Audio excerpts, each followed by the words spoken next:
Hello guys, it's PapaRaZzle and I'm out here with Tales. Stay tuned. So, who is PapaRaZzle? Tell us about yourself. I'm a Nigerian born and raised music artist, and yeah, I just love music, and I love other things as well, but majorly music. So yeah, what else? I've got I've got a law degree, and I've got another degree in international business management as well.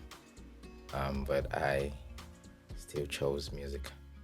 So yeah, that's like a part of me. There's so many layers, but I think I'll just leave it at that for now. How did your music journey start? I'd say it has just been there, as far back as I remember. I was always like just super interested in music and instruments and drumming, and as a child, like drumming on anything I could find back home in Nigeria, and also really just being intrigued by like sounds and just like several artists back then. It was a lot of R&B, like the early, like the 90s R&B, and I was listening to a lot of music that I shouldn't have been listening to, as a child. But anyways, it's part of what I'd say has influenced me. So just growing up into like a teenager, I always just wrote something. I started writing poetry, and then I started trying to write songs as well.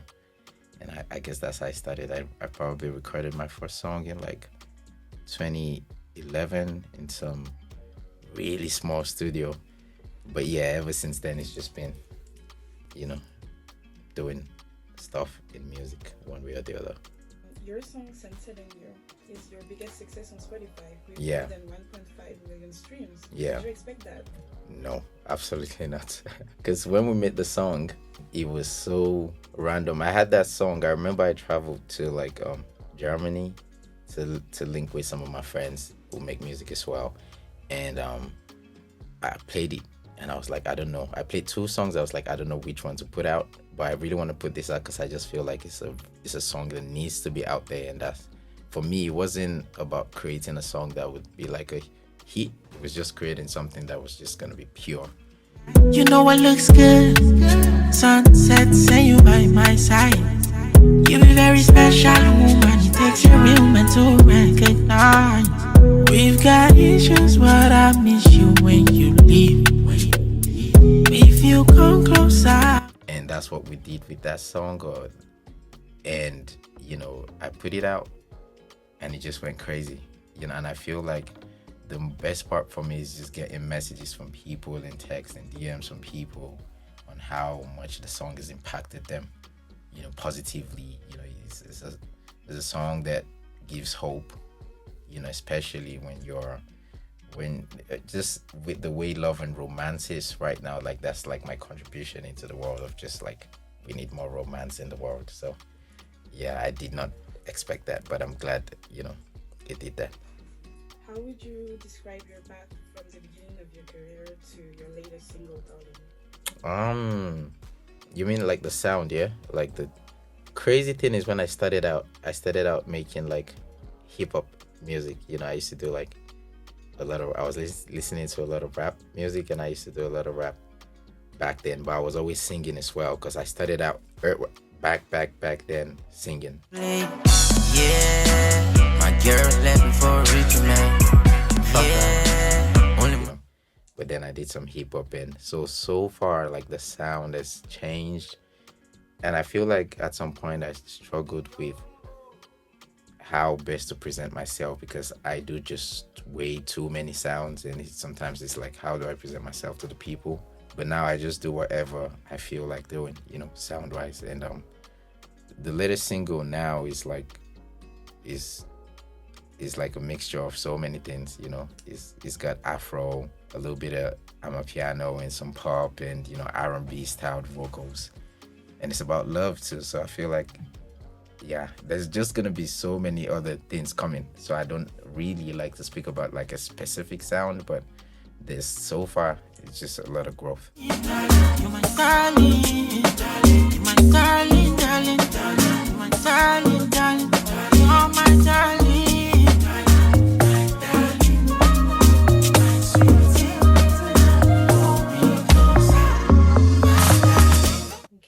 About that, what was the idea behind the fusion of piano, pop, and Afrobeats on this track? Yeah. I'd say it just came naturally, to be honest. Like we weren't there and saying we need to create this and we need to create that. Like it was just like, yo, let's make a song. Like I wanted to make, because I put out like Angel and Sunset and You and Lucky, which was a little more like mid tempo songs. So I wanted to create something for the summer, but have it retain like all of the essence of like the romance. And I feel like that's how I was feeling at that time as well. And it just came out like that. So the fusion just happened naturally. Which main artistic influences shape your unique style? It's a lot of music. I'm going to say, because I listen to way too many artists and just a lot of music from everywhere. Like from, I'd say personally, I've discovered some music by myself, and growing up I listened to a lot of R&B, a lot of hip hop. I'll say more than artists, I'll say genres have inspired me and sounds. So R&B, hip hop, everything to African music, like Afrobeats, a lot of Afrobeats, and a lot of like indigenous Nigerian music like Fuji, Akpala. And so in some of my melodies you hear like different influences. I feel like that's why it sounds so different, because I just listen to everything: country, rock, music from like other African countries, like a lot of music from North Africa as well. I started listening to that recently. So it's just a lot of things that come together to make like my sound. So not just artists, but I'd say like more genres. We wanted to know, in what ways are your Nigerian roots influencing your music and artistic style? Oh, in every way, because I'm, born and raised in Nigeria, Nigerian to the core. I'm a proud Yoruba angel, and yeah, I feel like that influences everything that I do, because that's who I am as a person. It's part of like my DNA. When you grow up in a space, it influences the way that you just do everything, including when you're being creative, because it's a part of who you are. So I'd say, yeah, 100% that's influenced me. The music, the culture, and even the way that we show love, because there's a lot of that in the culture, just being happy regardless of the circumstances or the situation. We just still find a way to show happiness and like make joy out of terrible situations. So I feel like that has really influenced my music and the positivity that I'm trying to push through the music. Yeah. What are your views on the recent Afrobeat discussions that we've witnessed? Which one? The one about what is Afrobeats, what isn't, like, Okay, yeah. I feel like people just got to let people do what they want to do, because when you start trying to put everything into a box, then you limit people. Like for myself as well, I really don't know how to categorize my genre, because I could come out with a song tomorrow that sounds totally different from anything. So if there's a limitation and you're trying to fit everybody into that box, then it's just gonna limit creativity, and there's so much music. So I feel like Afrobeats is more the name of the movement rather than the genre, because we have like Afrobeat that sounds like R&B, and we have recently discovered like some rock and from like Nigerian. So there's so many genres. So I feel like it's inside of that movement. So I feel like people should just not be bothered about, rather than try to figure out what the genre is or whether it's Afrobeat, and not just enjoy the sound and let people create what they want to create. What were the turning points that have contributed to your development as an artist? I'd say majorly the release of Sunset and You, because that kind of like gave me like just some more confidence in regards to like the direction and the sound. And because I've always been trying to do like my sound so far, so that was just for the song to go that far, and the fact that I got like so many a lot of positive feedback, despite the fact that it was just created in a very, like, I created the song in my house in Liverpool, just me, recorded it. And for it to go out into the world to do all of that, like I feel that gave me like that moment of like, okay, yeah, this is really something. And it's beautiful to see what you create, how what you create could impact people all around the world that you don't know, and create just positive energy.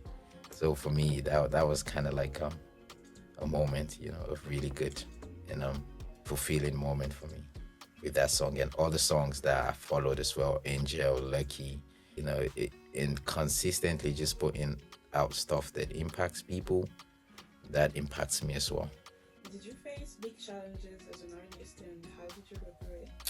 Yeah, I feel like the creative parts of being an artist for me personally has never been the issue, because at that point of creating, it's just me and whatever I'm creating with, maybe my team or producers or other musicians. And at that point, that's the best part, because you're not thinking about other people. You're just expressing yourself. You're expressing an emotion, and you're trying to capture that emotion in a song. But the biggest challenges has always been the other parts of like, figuring out the marketing or the business side of things. And sometimes it's just like, oh my God, I just want to make music and no, I have to worry about that. So that part, I'd say there's always a challenge that comes with that. And, when you're trying to work with people, you got to figure out if they're the right people to work with.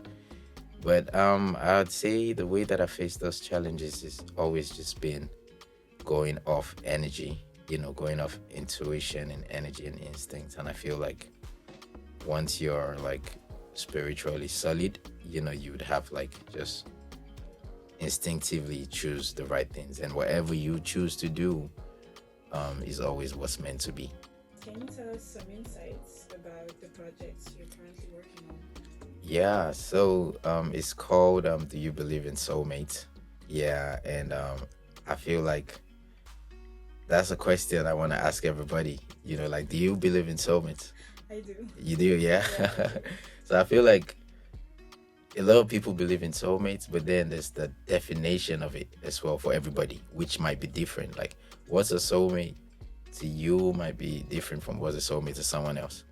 And how do we kind of like identify that? And, how do we identify the people that we believe that are, that are our soulmates? So basically, that's what the project is about. And Sunset and You is on the project, Angel is on it, and Lucky is. Tell me why you're so damn pretty. Tell me why your lips are so tasty. I fall in love with you on the daily. A better man is what you make me. After you don't kiss me, I'm amazed. Baby, you they make me feel so blessed. Having cycle for you. So it's a lot of expression of like love and romance and appreciation for the people that you love and the people that you just believe, like regardless of who they are. It doesn't even have to be like your partner or girlfriend or boyfriend, or it could be any, but it could even be a friend, that you just believe like, okay, like you ride with me and you ride for me. Since you're in Paris, can we expect to hear a collaboration with French artists? Absolutely. I already made I came on Friday, and on that day I went to the studio to make some music, and also the next day, I think that was like Saturday as well, I was in the studio. It's just been a lot of collaborations with like amazing France-based artists, really amazing music. I'm thinking of it might end up all or just on a project even, so I'm excited for that. Will we see you perform in France anytime soon? Absolutely. I'm looking forward to that as well. When the project comes out, we're looking at September for the project. And yeah, I want to do a show here because I've gotten a lot of love from France. Yeah. Okay. Any French or French expressions you know or you want to learn? I know poulet. And I know how to ask for the price of stuff like combien. So when I eat and I don't want to get in problems and I pay for stuff, I say combien, and I say I know je t'aime as well. Yeah, that's beautiful. Yeah. So I know a couple words. Bonjour, bonsoir. And to finish, can you give us 3 songs you would advise to anyone that's discovering you today? Yes, Sunset and You, Angel, Lucky, and Darling. 4 songs. Okay.